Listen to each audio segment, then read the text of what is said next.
Olá, bem-vindos a mais uma entrevista com o especialista. Estamos aqui hoje com a Fernanda de Ferrante, que é psicóloga, sexóloga, com mestrado pela Universidade de São Paulo.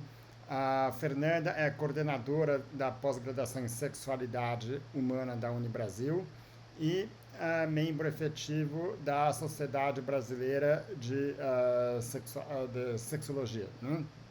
Ah, a ideia com você, Fernanda, hoje seria discutir um pouco a respeito da avaliação psicológica nas pessoas em transição de gênero.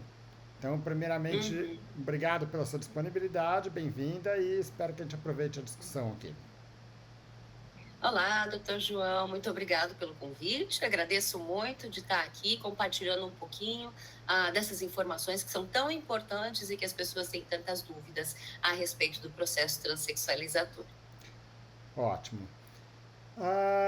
Para começar, Fernanda, a transição de gênero assim não é uma coisa que acontece assim de um dia para o outro, de uma hora para outra, né? É uma coisa que uma pessoa não nasce sabendo que ela é uma pessoa transgênera, né? Uhum. Como é que essas pessoas se descobrem?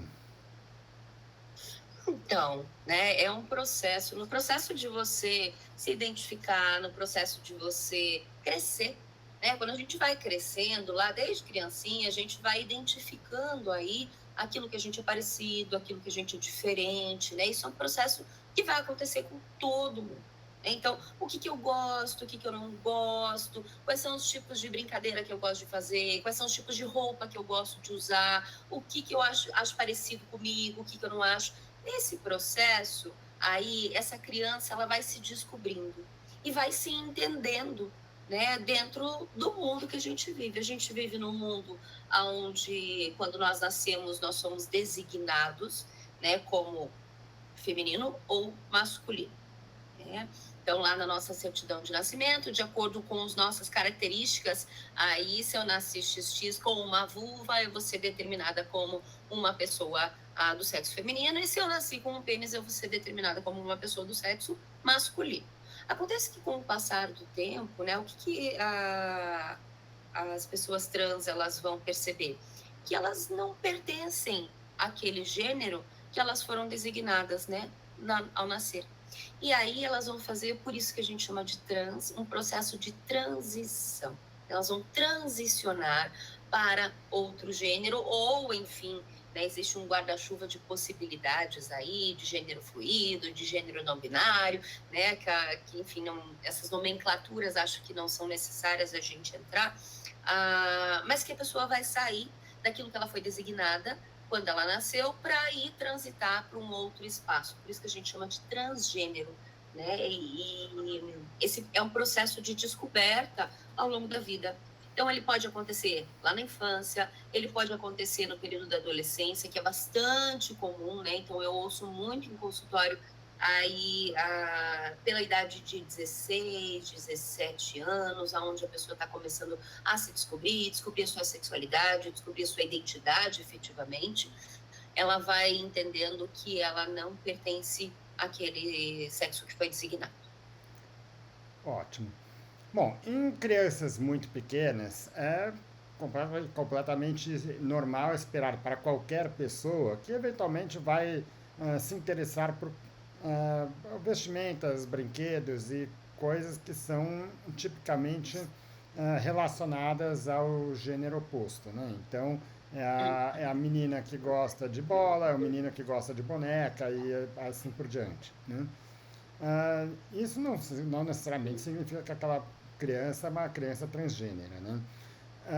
Quando que de fato você começa a olhar e falar, olha, esse ambiente que ela está sendo inserido, que muitas vezes ela pode ser, vamos dizer, estimulada a esse tipo de comportamento ou ela pode ser inibida a isso, né? O quanto que esse Uhum. comportamento social é determinante na identificação de gênero e o quanto que isso é uma coisa que vai acontecer independente de como que ela e a família se comportam. Um ponto bem importante esse, né? A gente tem essa construção social aí que diz que menina tem que brincar de boneca, menino tem que brincar de carrinho, menino não pode experimentar a maquiagem da mãe, menina não pode jogar futebol, né? Então a gente tem aí essa divisão, que a gente chama de uma divisão binária na sociedade, onde é esperado que as meninas se comportem daquela determinada maneira e os meninos de outra maneira. Né? E esse comportamento, ele não é só através das brincadeiras, mas ele se dá através das expressões também, né? Então, a gente ouve, né? Desde que a gente nasce, lá as meninas, senta de perna fechada, menina não fala palavrão, menina tem que saber se comportar, e o menino não, né? O menino, tudo bem ser um menino ser agressivo, tudo bem. As expressões masculinas, elas são muito ligadas à agressividade, né? Porque menino não pode chorar. Menino não chora, Deus o livre, eu não criei meu filho para ser fraco, né? Para ser mulherzinha, e aí entra num lugar pejorativo isso, e acontece que esse processo de crescer é um processo de descoberta, né? Então, é mais do que normal as crianças terem curiosidade, os adolescentes terem curiosidade de experimentar coisas do gênero diferente, né? Então, tá tudo bem a menina querer subir na árvore, tá tudo bem a menina querer andar de skate, tá tudo bem a menina querer jogar futebol, como também tá tudo bem o menino querer aprender a brincar de boneca, né? Porque aprender a brincar de boneca significa para a menina ensinar ela a ser mãe. Então, eu ensino ela desde pequenininha como é que carrega o bebê, faz naná no neném, troca a fralda do neném, dá banho. E o menino é excluído dessa função, né? Então, a gente vai falar aí que o menino não aprende a ser pai, da mesma forma que a menina aprende a ser mãe. Porque a gente, desde que nasceu, eu ganhei minha boneca. A primeira coisa que eu ganhei é minha boneca. E eu ensino a boneca a naná e eu cuido da boneca, né? Então, a maternagem, ela é algo aprendido também. Coisa que não é para o menino, não tem. Né? Os bonecos de meninos são bonecos de guerra, são bonecos de super-heróis, né? Não tem esse lado da afetividade.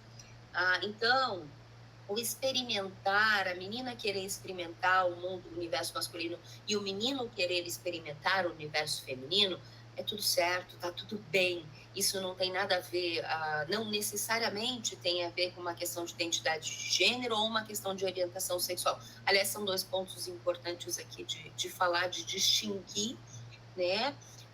Vou fazer só um parênteses e já volto ali para o que eu estava falando, porque quando a gente fala em identidade de gênero, é aquilo que eu me identifico, como que eu me vejo.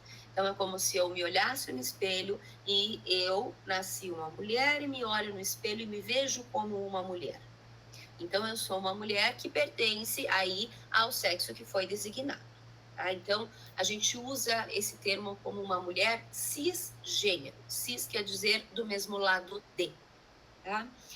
Se eu me olho no espelho e eu me identifico nesse espelho como masculino, então eu vou transitar daquilo que foi designado quando eu nasci para o masculino.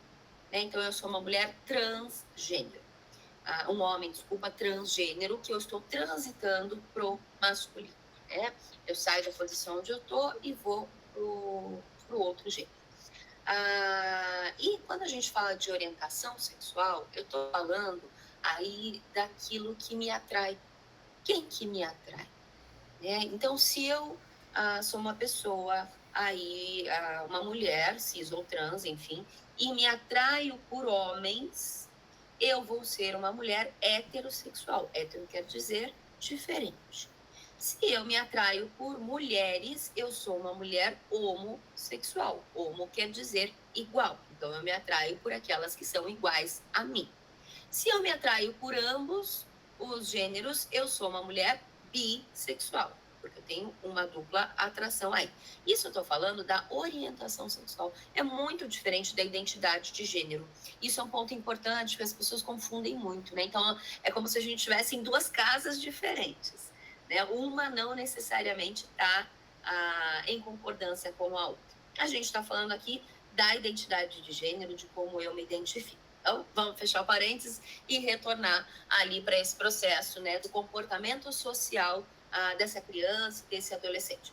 que vai acontecer? Com o passar do tempo, o passar dos anos, nesse processo de eu me identificar, de eu entender quem eu sou, eu vou acabar me aproximando daqueles grupos que eu me reconheço, né? Então, por exemplo, se eu sou um homem trans, eu nasci lá designada como feminino, mas eu me sinto muito mais à vontade, eu me identifico muito mais com aquele grupo de meninos da escola, por exemplo.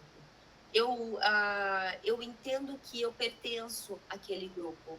É diferente de eu quero ir jogar futebol, eu quero ir colocar uma roupa que é dos meninos. Não, é um processo diferente. Não é só um comportamento externalizado, é algo interno do sujeito. É como que eu me sinto mais confortável no mundo. Né? Então, é diferente de ter um comportamento e do menino querer brincar de boneca, por exemplo. Né? Então, é um lugar diferente que a gente está falando aí. Ótimo. Nesse processo de descobrimento, é muito comum que as pessoas se perguntem, né? Será que eu sou mesmo, né?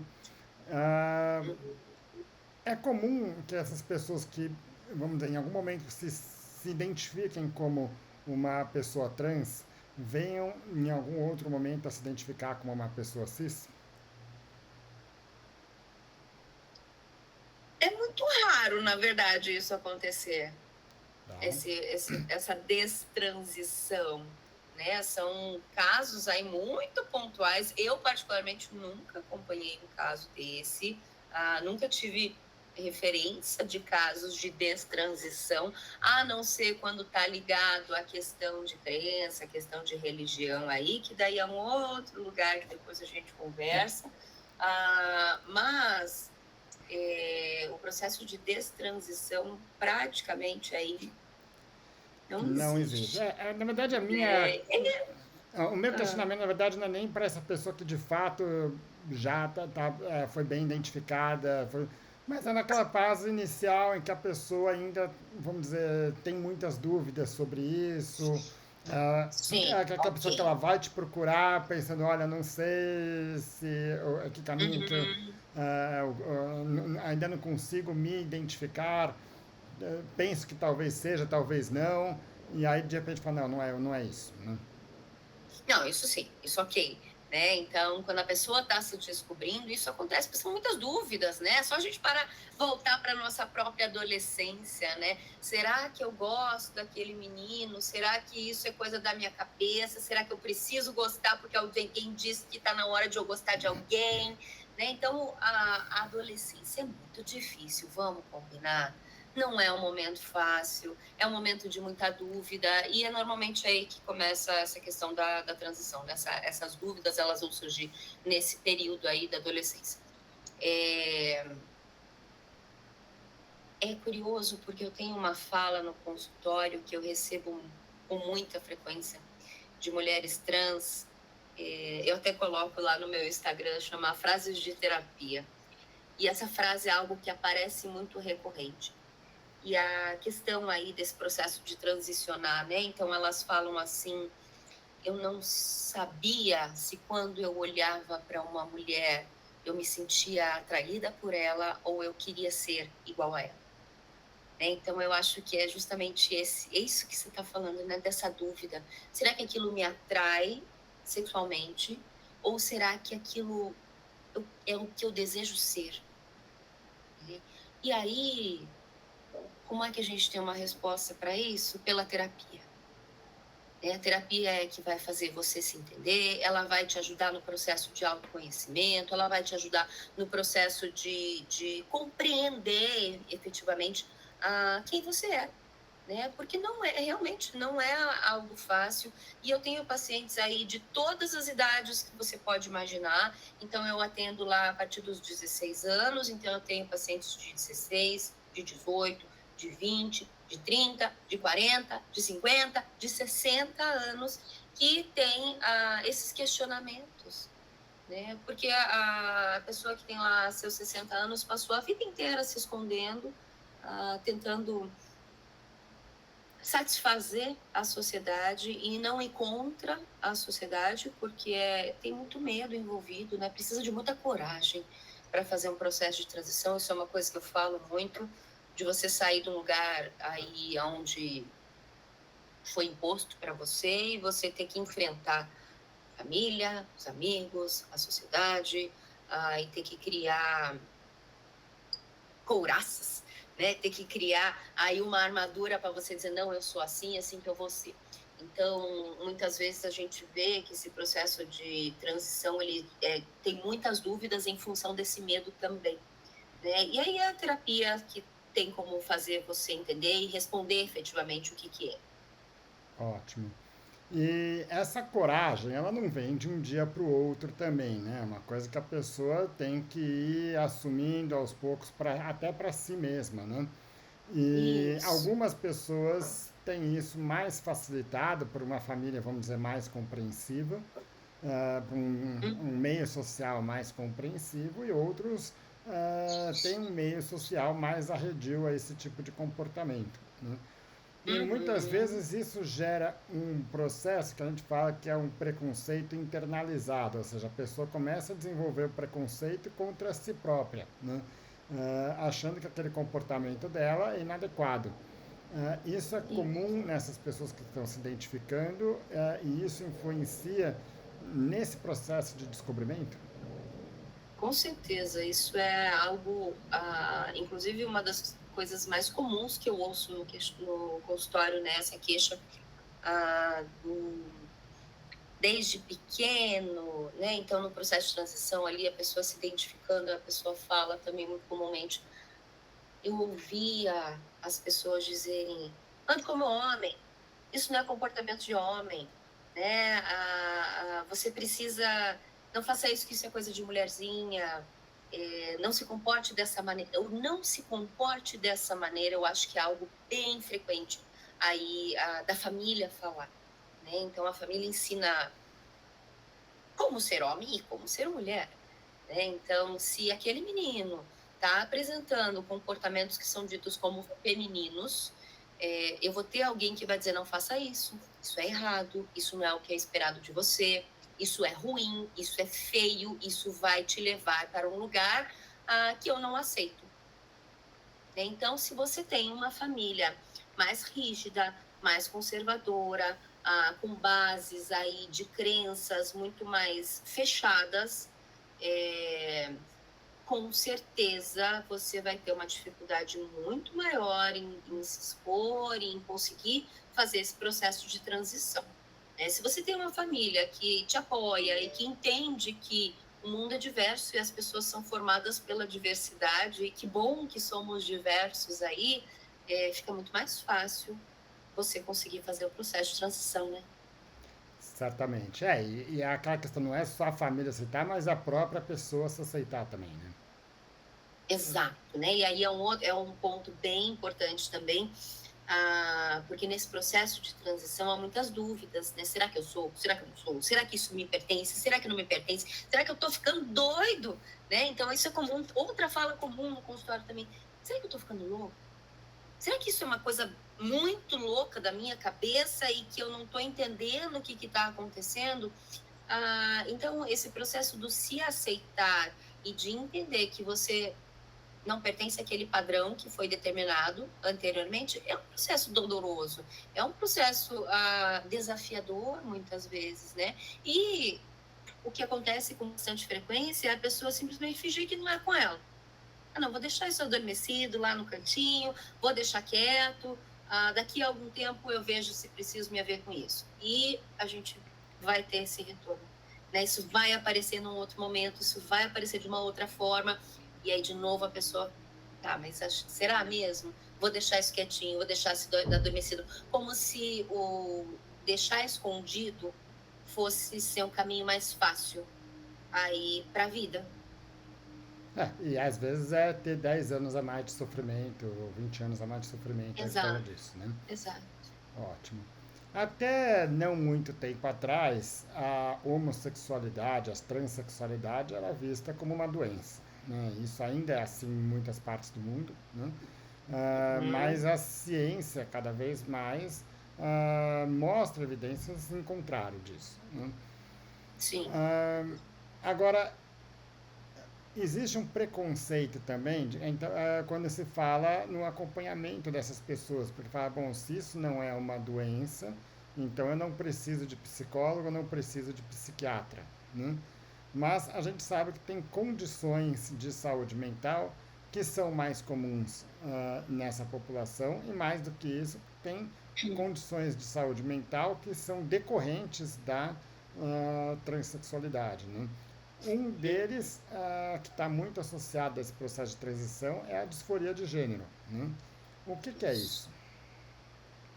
Que ponto importante que você traz agora, né? Então, primeiro, esse desassociar que a homossexualidade e a transexualidade, elas não são doenças, elas são condições de existência humana, né? Então, até a década de 90, a gente tinha lá o CID, o DSM, que são os códigos, né, internacionais de doença, dizendo que a homossexualidade era considerada uma doença. Então, chamava-se de homossexualismo. Né? Então, a partir da década de 90, a gente muda isso e deixa de lado, né? Então, a homossexualidade deixa de ser considerada doença e a transexualidade ela deixa de ser considerada doença mais recentemente, aí na última publicação do CID-11, onde ela vai ser considerada como uma condição de existência, como uma condição de vida. Acontece que, né, justamente por isso que a gente está trazendo essas questões, dessas dúvidas, dessa mudança de comportamento, dessa sair da caixinha onde foi determinada para você ir para uma outra caixinha ou criar uma nova caixinha, é algo que não é esperado, isso gera muitas consequências. Então, sim, a saúde mental das pessoas LGBTQIAPN+, elas são mais afetadas por essas condições. Quando a gente vai olhar para a transexualidade de forma específica, a gente tem o que a gente chama da disforia de gênero ou incongruência de gênero. O que é isso? Justamente, né, como eu não me identifico com aquele corpo que eu nasci, então existem partes do meu corpo que não me pertencem. Então, a gente vai ver, por exemplo, essa disforia ligada. A gente normalmente tem a tendência de achar que é ligada lá com o órgão sexual. Mas ela não está só no órgão sexual. Ela está na voz, por exemplo. Né? Então, eu sou uma mulher trans, mas a minha voz ela é muito grossa. O que é possível fazer com isso? Né? Então, você pode fazer ali uma fonoterapia, você pode fazer até a questão hormonal, ela já vai mudar, aí o timbre da voz. Você pode fazer cirurgia também para alteração de voz, né? Então, existem intervenções médicas que são possíveis fazer para que você diminua essa sensação de distanciamento entre o que você é e o seu corpo. Isso é disforia. Essa distância que eu vejo entre a minha imagem no espelho ou da minha voz para aquilo que eu realmente entendo que eu sou. Então, essa disforia ela vai estar na voz, ela vai estar no formato do rosto, por exemplo, no osso frontal, no formato do nariz, na largura dos ombros, na questão da mão, né, no tamanho da mão, na altura da pessoa, no formato do corpo e também nos órgãos sexuais. Né? Então, existem processos cirúrgicos que podem ser feitos para amenizar essa disforia, né? Para a pessoa, enfim, se sentir mais confortável dentro do seu próprio corpo. E existem algumas coisas que não são possíveis de fazer de alteração cirúrgica. Né? Por exemplo, a altura. A gente não tem como mudar a altura da pessoa, né? A gente não tem como mudar o tamanho do pé, a gente não tem como fazer uma pessoa que tem um corpo masculino biológico aí, XY, menstruar. Né? Então, existe a disforia da menstruação também. Mas eu nunca vou ser uma mulher de verdade se eu não menstruar. Né? E aí que entra a importância da terapia. Porque ser uma mulher de verdade ou ser um homem de verdade não depende da biologia. Não está ligado ao teu corpo biológico. Está ligado àquilo como você se identifica. E o processo da terapia vai justamente amenizar essa questão da disforia. Né? Então, para você fazer uma cirurgia lá de redesignação sexual, você precisa de 1 a 2 anos de terapia. para que você saiba o que você está fazendo, para você entender realmente se é aquilo que você quer ou se não é. Né? Então, é um processo longo. Todo o processo de transição não é do dia para a noite. Ele é um caminho a ser percorrido. Ótimo. Ainda em relação à disforia, como você falou, a pessoa ela pode se ver de uma forma e tem certas características que podem incomodar ela mais ou menos, né? Então, tem uma pessoa que pode ficar muito incômoda com a aparência do rosto, mas não se incomoda tanto com o órgão sexual, ao contrário, né? Isso. Tem pessoas que se incomodam muito com a voz, outras que se sentem confortáveis com a voz dela, né? Uhum.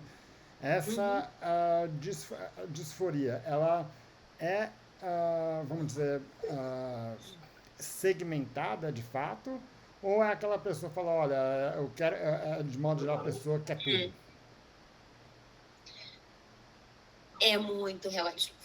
Varia muito de pessoa para pessoa, né? A gente não tem como dizer, todo mundo vai ter a disforia do formato do rosto, todo mundo vai ter a disforia do órgão sexual, né? Não, isso vai variar de cada um, da sua percepção. E aí a gente não precisa nem entrar nesse universo trans, né? Pra gente pensar nisso. Mas a pessoa cis, por exemplo, tem alguma coisa no teu corpo que te incomoda. Por que uma mulher vai fazer uma lipoaspiração? Qual é a função que ela tem de fazer a lipoaspiração? É ela adequar o corpo dela aí aquilo que ela entende que é a imagem que ela quer expor, certo? Isso não é uma disforia, tá? Só estou fazendo uma comparação Claro, claro, sim. aí para entender que as pessoas fazem intervenções no seu corpo e de repente eu tenho uma pessoa que acha que o contorno da cintura não está adequado e a outra pessoa que acha que está tudo ok. Então, vai variar de pessoa para pessoa. Né? Não tem uma regra, né? Porque somos seres humanos e cada um é único e cada um, enfim, percebe-se de uma maneira única aí. Então, não tem regra, não. E tem pessoas que não vão desenvolver a disforia de forma alguma. Tem pessoas que não vão desenvolver disforia, tem pessoas que vão, tem pessoas que vão querer fazer tratamento hormonal, tem pessoas que não vão querer fazer tratamento hormonal, né? Isso tá tudo bem. Isso vai me fazer menos trans ou mais trans? Não, também, né? Então, ser trans é a definição aí é você não se identificar com o gênero que foi designado para você ao nascimento. Isso é ser trans. Agora, o que você vai fazer com isso e aonde que essas mudanças elas vão acontecer e se elas vão acontecer ou não, aí vai caber a esse processo todo de reconhecimento de si, de identificação, né? Então, aí é um outro lugar, né? Então, por isso que a gente fala, né, que a transexualidade, ela não é doença. Ela é uma condição de existência. Né? E existir significa que eu posso ou não estar satisfeito com algumas partes do meu corpo. Ótimo. Esse processo de transição envolve muito mais do que questões físicas, né? Então envolve mudanças de hábitos, eventualmente, a mudança de nome, né? Questões de vestimentas, e aí você tem as mudanças físicas que podem ser feitas por meio do processo de hormonização, por meio de cirurgias, né? Sim, Um sim. processo que é muito comum, quer dizer, cada vez mais tem mudado, mas a própria legislação vem mudando em relação a isso. Um exemplo é a questão de mudança de nome, que antes se exigia que tenha sido feito um processo cirúrgico, né, para isso. Ah, Isso. do ponto de vista médico, existem então vários procedimentos também que podem ser feitos e que podem ou não ser feitos. Ah, Uhum. Isso daí, quer dizer, é uma questão que é totalmente individual, esse tipo de decisão, quer dizer, uma pessoa pode conviver bem com o órgão sexual dela e estar bem com ela, apesar de não ser do gênero que ela está se enxergando ali. Uhum. Exatamente, esse é o ponto, né? Cada um é cada um. E o fato de eu me identificar como uma pessoa trans e querer mudar meu nome, por exemplo, e todo mundo hoje tem direito de ir lá no cartório e mudar sua documentação, mudar seu nome, né? Fazer a retificação do nome Existe o nome social, existe a retificação dos documentos, um pouquinho diferente aí, mas todo mundo pode ir lá no cartório fazer. Isso é uma legislação desde 2018, já está vigente. Então as pessoas podem ser nominadas da maneira como elas se identificam. E você falou, né, a questão não está só no corpo, a questão está além do corpo. Então, por exemplo, se eu tenho um documento que lá no meu documento está escrito Leonardo, mas eu me apresento como uma mulher, né? Então, está escrito lá Leonardo no meu documento, mas eu sou a Fernanda. E aí eu chego na unidade de saúde e chamam Leonardo da Silva. Como é que eu, Fernanda, vou levantar para ser atendida lá na unidade de saúde com o nome de Leonardo? Como é que eu vou me apresentar com um nome masculino, sendo que eu sou uma mulher?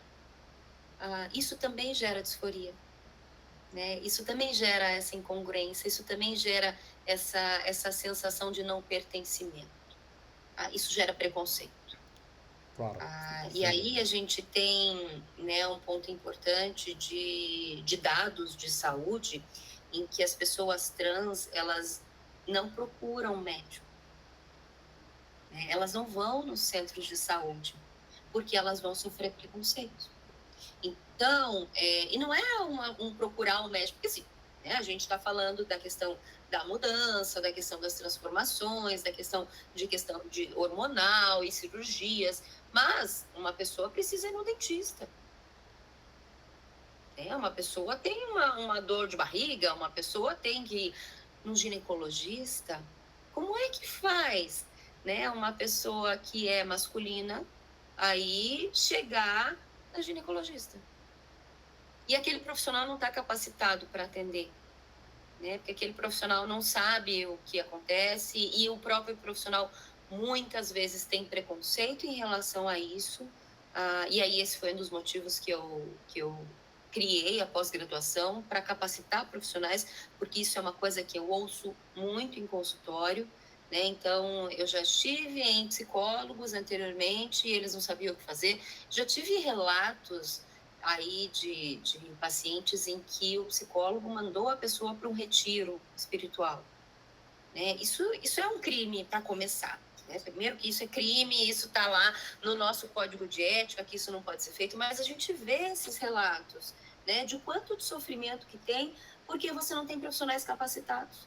Então, a disforia, ela não está só no corpo, ela está nessa relação social aí, né? No consultório médico, num dentista, numa pessoa se apresentar num corpo masculino e ser um homem e ter que ir numa ginecologista, né, para fazer um Papa Nicolau, porque é um exame preventivo aí de câncer de colo de útero. Então, existe um leque de consequências e de situações que a gente vai começar a entender aonde que vai apresentar essa disforia.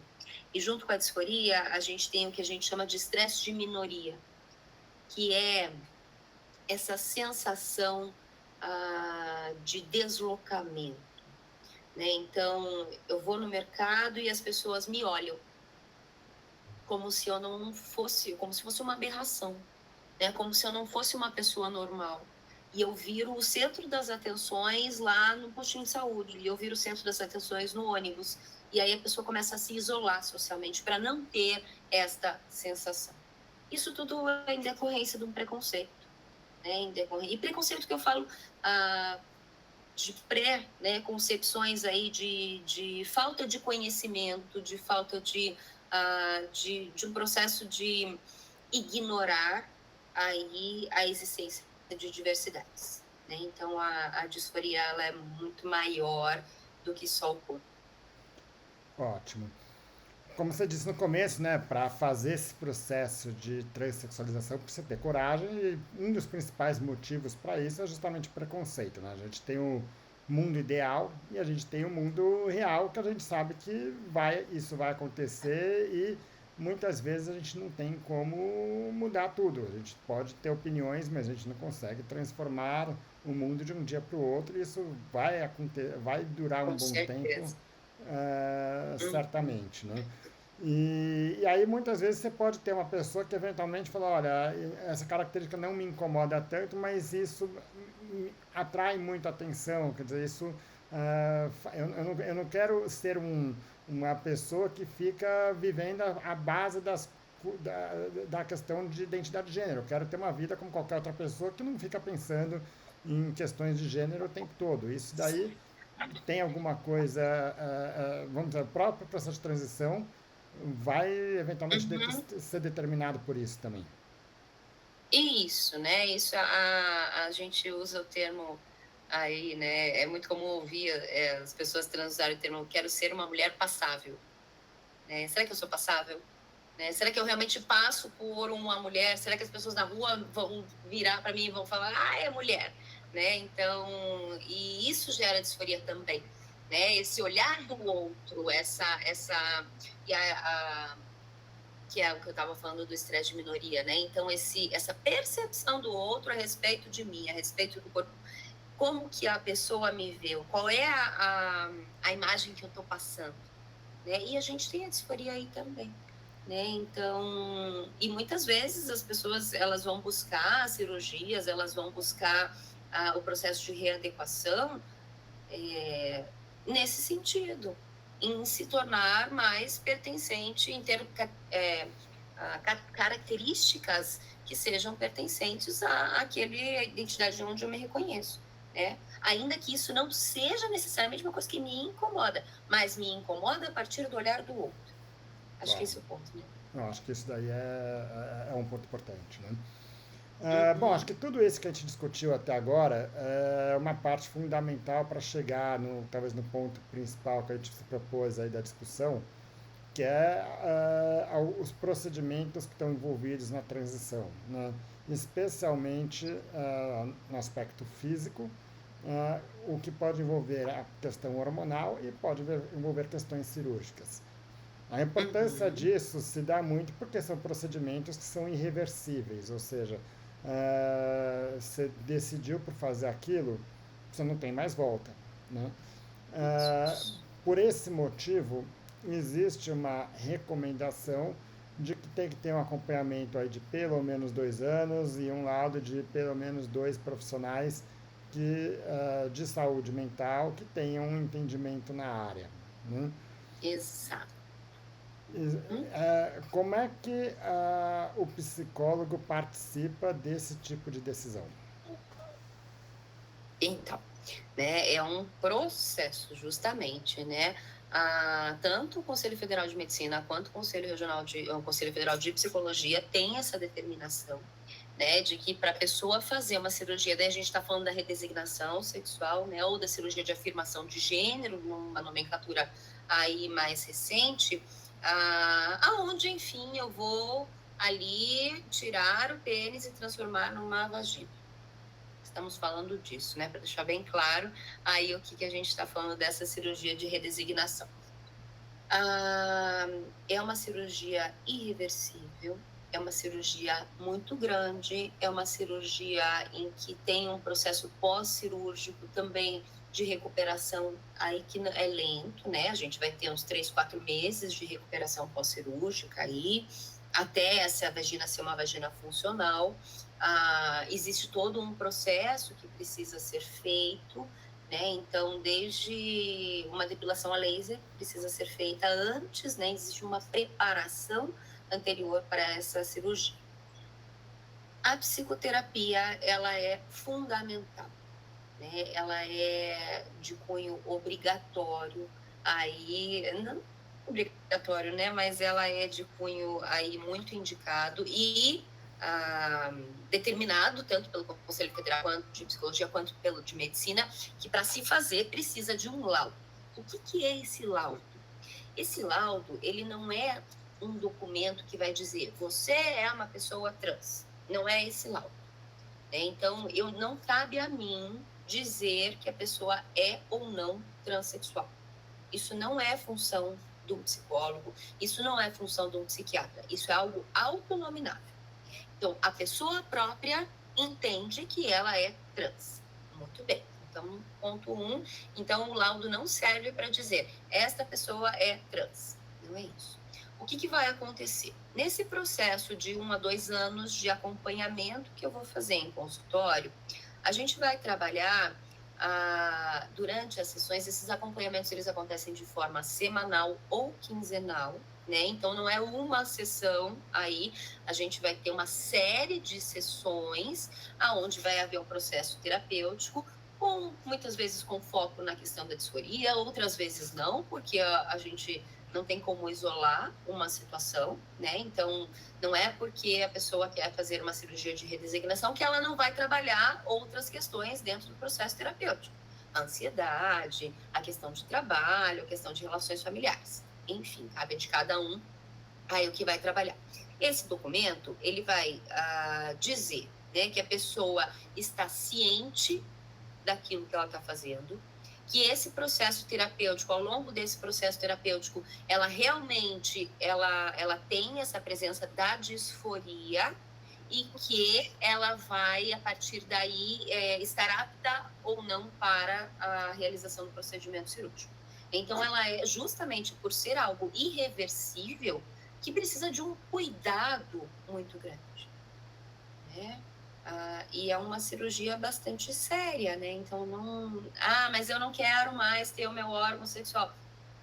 Tá bom, então vamos trabalhar em consultório para entender o que significa esse não quero mais. Se realmente você tem indicação para uma cirurgia ou não. Então, esse que é o processo da psicologia aí. Ótimo. E geralmente nesse processo, vamos dizer, ao longo desses 2 anos de acompanhamento, normalmente o próprio paciente muitas vezes vira e fala, olha, não é isso que eu quero, chega no ponto que fala, olha, não, entendi melhor e não é isso que eu quero, ou você de fato vai chegar em algum momento que fala, olha, o paciente está decidido o que ele quer e você fala, não, acho que não tem indicação. Existem todas essas situações, né? Isso tudo é possível. Como é possível, como é bem mais comum, aí a pessoa fala, não, realmente é isso que eu quero, e é aí que eu vou, e tá ok, vamos embora fazer a cirurgia, né? Inclusive, depois da cirurgia também precisa aí de um processo terapêutico ao longo de 1 ano, porque aí a gente tem que trabalhar com todas as mudanças que vão vir em decorrência disso. Existe a situação da pessoa chegar e falar, não, achei que era isso que eu queria e não quero, né? E existe a situação do laudo ser um laudo negativo. Isso pode acontecer. Quais são as situações em que isso acontece? Normalmente, quando a gente está num quadro de algum tipo de psicose, algum tipo de esquizofrenia, por exemplo, onde a pessoa tem uma perda de contato com a realidade e ela entende que o corpo dela não pertence a ela. Então, a gente faz uma avaliação aí psicológica para saber se a pessoa se tem comorbidades, se tem um quadro depressivo muito intenso. Isso é um motivo para não dar o laudo positivo, porque a mudança pode desencadear um processo mais intenso, né? Então, existem alguns critérios que a gente utiliza para dizer, olha, você ainda não está apto para realizar a cirurgia ou isso não é indicado para você. Ótimo. E aí vai da capacitação profissional isso. E esse prazo de 2 anos é o prazo que foi determinado de uma forma meio aleatória, né? Quer dizer, assim, claro que não tem dado aquilo de falar, olha, é de 2 anos acontece alguma coisa específica, né? Mas infelizmente ter esse prazo é importante porque de fato existem, primeiro, profissionais que tendem a não ter os cuidados todos necessários, né, para fazer um procedimento. E do ponto de vista do paciente, acho que isso é muito mais comum, né? Aquela pessoa que chega já falando, olha, estou decidido e quer fazer isso em 1 mês, né? E na prática precisa de fato desse tempo para poder. Mas tem pessoas que você olha com, vamos dizer, com 3, 4 meses e fala, olha, já tá, para mim já está muito claro a situação dele e a gente só vai ter que esperar os 2 anos por uma questão burocrática. Ou o caso que você vai talvez ter que falar, olha, 2 anos é pouco, ainda você precisa de mais tempo ainda para assimilar essa ideia? Varia, né? Varia de caso para caso, aí, mas 2 anos a gente pode dizer, né, um prazo que foi determinado lá aleatoriamente, realmente, alguém disse que era 2 anos e vai ser 2 anos. Normalmente, o que a gente né, a frequência aí que a gente tem de atendimento, vai ter um ano e meio, né, que daí a gente já tem capacidade de dar um laudo, porque veja, é muita responsabilidade também para mim como profissional, dar um laudo para alguém e essa pessoa vai lá, faz a cirurgia e aquilo não era o que ela queria, né? Então, o quanto que isso vai prejudicar a vida dela? Ah, doutora, mas eu tenho certeza, é isso que eu quero, isso eu não tenho dúvida, a vida inteira eu quis isso. Tá bom, então vamos trabalhar isso para ver e entender qual vai ser o pós-cirúrgico também. O que vai acontecer com o seu corpo depois da cirurgia? Isso também é trabalhado, né? Então, como é que é essa cirurgia? O que acontece nessa cirurgia? Então, é necessário um acompanhamento. E 3, 4 meses, por mais que a pessoa tenha certeza absoluta daquilo que ela quer, não são suficientes. Porque Certo, existem outras questões que envolvem isso. tá ótimo. Bom, a transição de gênero, a gente está discutindo muito aqui na questão de transgenitalização, ou seja, da transformação da parte genital masculina e feminina ou o contrário, né? Mas o Uhum, processo de transexualização envolve muitos outros tratamentos cirúrgicos e hormonais, né? Que também são de alguma isso. forma definitivos, né? Então, quando um homem trans toma testosterona para poder ter uma aparência mais masculina, parar a testosterona não vai fazer ela voltar a ter as características femininas, né? Isso. Cirurgias na face é a mesma coisa. Cirurgia, uma mastectomia no homem trans é a mesma coisa, né? Uhum. Claro, tem procedimentos que podem ser feitos para tentar, mas nunca vão voltar para ser o que era antes, né? Nesses outros tipos de procedimentos, existe alguma orientação legal no sentido de alguma necessidade de avaliação prévia, tudo isso? Na mastectomia, tem a necessidade de um laudo só, não de 2 profissionais, mas de um profissional só. Na questão da terapia hormonal, não tem nenhuma obrigatoriedade legal em relação. Desculpa, o interfone aqui, o cachorrinho latindo. É, só um segundo. Só um. Ai, Não desculpa, tocou o tem. interfone aqui, eu tenho um bichinho que fica doido que vai chegar alguém. Então, assim, na mastectomia tem a exigência de ter um laudo, né, que não necessariamente precisa ser psicólogo, pode ser um psiquiatra ou um psicólogo, então é só um profissional. Na questão da terapia hormonal, não tem necessidade nenhuma legal de ter laudo, né, e nas outras cirurgias também não tem necessidade de ter laudo. O que acontece? Eu tenho parcerias com muitos médicos, né? Então, eu tenho parceria com médicos endocrinologistas, com otorrino, com cirurgião plástico, com ginecologistas, e esses com psiquiatras, e a gente costuma trabalhar junto. Então, eu tenho lá a minha parceira, que é endócrino, e que ela fala assim: olha, a gente vai começar a fazer tua terapia hormonal, mas eu preciso que você faça a psicoterapia junto, porque vão haver mudanças. Essas mudanças hormonais, elas acontecem e elas interferem no nosso humor, nas nossas emoções, né? Então, a gente sabe que o estrogênio, aí, ele vai deixar a pessoa mais sensível. E é muito comum eu ouvir: ai, doutora, agora eu tô chorando. Coisa que eu não tinha essa sensibilidade, né? Da mesma forma que a testosterona, ela vai deixar você mais forte. É uma questão fisiológica, né? E as mudanças hormonais, elas também vão ter interferência na questão emocional, na questão psicológica. Então, o profissional que tem uma responsabilidade, que sabe da importância do acompanhamento da terapia, ele vai indicar que o psicólogo esteja acompanhando aí esse processo justamente por conta dessas mudanças. Então, a gente não tem uma obrigatoriedade legal, mas tem uma obrigatoriedade ética e responsabilidade profissional para isso. Ótimo. E aí é importante ter essa compreensão das pessoas, porque muitas vezes as pessoas enxergam isso como um processo simplesmente burocrático, né? E se não tem uma obrigatoriedade, pô, essa pessoa, ela é muito exigente, ela quer muita coisa, tá me enrolando, eu vou no outro que faz isso na Uhum, semana seguinte, né? E aí, de exato. fato, a gente tem que entender que quem trabalha isso de uma forma séria não vai decidir uma coisa numa primeira consulta e marcar a cirurgia para a semana Uhum. seguinte, né? Exatamente, né? Então a gente tem profissionais e profissionais. Aí você vai ter aquelas pessoas que têm responsabilidade ética, que têm aí um olhar para o ser humano que está ali na tua frente, que está com sofrimento, o entendimento de que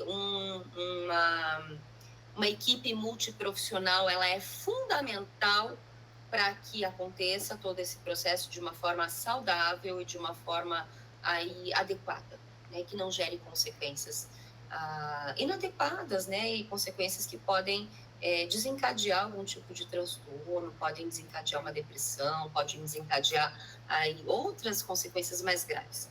E você tem também aquele tipo de profissional que está ali interessado em ganhar dinheiro e que não interessa, né? Ah, eu quero colocar silicone. Beleza, você me paga lá 10 mil reais, vou te colocar silicone, não interessa, o que me interessa é ganhar dinheiro. A gente sabe que existem profissionais assim, né? E o que você faz com esse profissional? Foge, Exato, né? a Então, gente pode orientar, né? Quer dizer, então é o que a entender, gente faz é orientar, né? pensar nisso, porque eu acredito que muitas das pessoas que eventualmente tenham chegado até aqui estejam já com, de fato, querendo uma decisão nesse sentido, né? Então é entender que Isso, às vezes né? o caminho mais fácil não é o melhor, né? Exato, né? Às vezes o caminho mais simples aí, mais direto para aquilo que você entende que você quer, e que ok, tudo bem você querer, ele pode trazer muitas consequências, né? Então, por exemplo, a gente tem algo muito comum que acontece nas pessoas trans, que é o implante de silicone industrial, né? E o quão grave é isso? Isso não é nem feito por profissionais de medicina, isso é feito ali de maneira completamente insegura, clandestina, né? Então, existem estes procedimentos. Qual é o grande problema do silicone industrial? Primeiro, que ele é algo industrial, que ele não foi feito para colocar no corpo, né? Então, como ele não está encapsulado ali, como se fosse um seio, né? Dentro do silicone ali médico, enfim, você vai injetar silicone no teu seio e você vai tentando formar aí o formato que você quer no seu seio. Com o passar dos anos, esse silicone ele se desloca, ele sai ali da localização onde você colocou, seja nas nádegas, seja no seio, e ele vai entrar na tua corrente sanguínea. E isso vai gerar uma série de consequências e uma série de doenças em função desse processo. Então eu queria ter seio da forma mais rápida possível, fui lá, coloquei silicone industrial. Ah, não tem como tirar do corpo, né? E isso e vai ter consequências lá na frente, pode levar a desencadear câncer, pode desencadear um monte de doenças, né? Então, o caminho mais rápido não necessariamente é o melhor e o mais adequado e o mais saudável. Sem Acho dúvidas. que isso é um ponto importante. Legal. Fernanda, acho que deu para entender bem esse processo todo, a importância desse processo de avaliação psicológica nesse processo de transição, né?